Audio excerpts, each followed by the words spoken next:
Magandang araw sa inyong lahat. Narito na naman ang pinakabagong update sa lagay ng panahon ngayong araw ng Sabado, July 12, 2025. Isa na pong ganap na bagyo ang dating low pressure area na ilang araw na nating binabantayan sa labas ng Philippine Area of Responsibility. Bukod dito, may tatlo pang low pressure area sa paligid ng nasabing bagyo. Ngunit ang tututukan lang natin ngayon ay ang sistemang may mataas na posibilidad na maging ganap na tropical cyclone at maaaring magdala ng malawakang epekto sa ating bansa. At kung gusto mo lagi kang updated sa lagay ng panahon, huwag kalimutang mag-subscribe dito sa channel. Ayon sa Pag-asa ngayong umaga, ang tropical storm na ito ay kasalukuyang nasa layong 1,925 kilometers silangan-hilagang silangan ng extreme northern Luzon. Taglay nito ang lakas ng hanging umaabot sa 65 kilometers per hour malapit sa gitna at bugso na aabot sa 80 kilometers per hour. Ito ay kumikilos sa direksyong kanluran-hilagang kanluran ng mabagal. Habang patuloy ang galaw ng tropical storm sa labas ng ating teritoryo,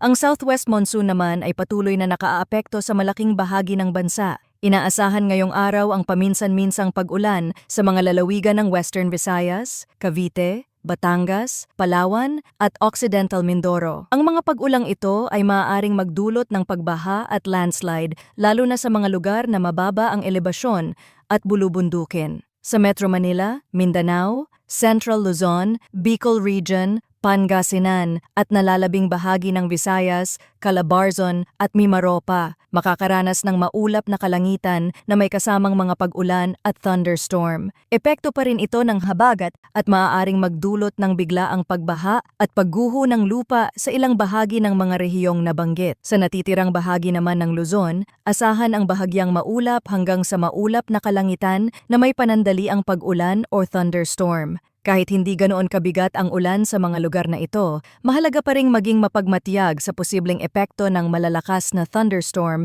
gaya ng localized flooding. Ayon sa Tropical Cyclone Threat Potential na inilabas ng Pag-asa, para sa unang linggo mula July 11 hanggang July 17, may posibilidad na pumasok sa silangang bahagi ng Philippine Area of Responsibility at sa Tropical Cyclone Advisory Domain or TCAD ang isang weather disturbance na tinatawag na TCLV1. May low to moderate chance ito na maging isang ganap na tropical cyclone. Pagdating naman ng ikalawang linggo mula July 18 hanggang July 24, inaasahang mananatili sa loob ng PAR si TCELV1 habang kumikilos pakanluran hilagang kanluran. Ayon sa mga modelo, mananatili rin ang low to moderate probability ng pagiging ganap na tropical cyclone ng nasabing sistema. Bukod pa riyan, inaasahan din ang pagbuo ng TCLV2 sa silangan ng Northern Luzon na maaaring kumilos patungong extreme northern Luzon. May TCLV3 rin na posibleng mabuo sa hilagang silangang bahagi ng TCAD, ngunit mababa rin ang tsansa nitong maging isang ganap na bagyo.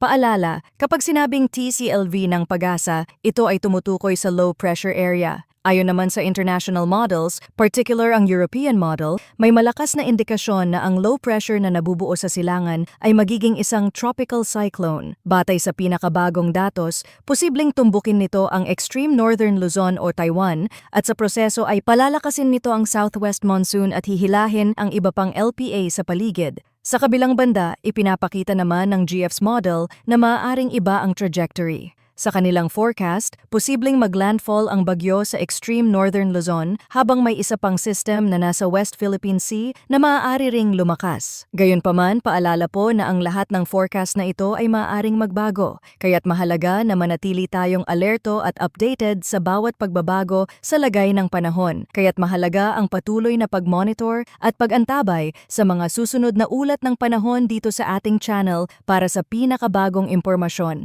Maraming salamat sa inyong pagtutok at manatiling ligtas ngayong tag-ulan.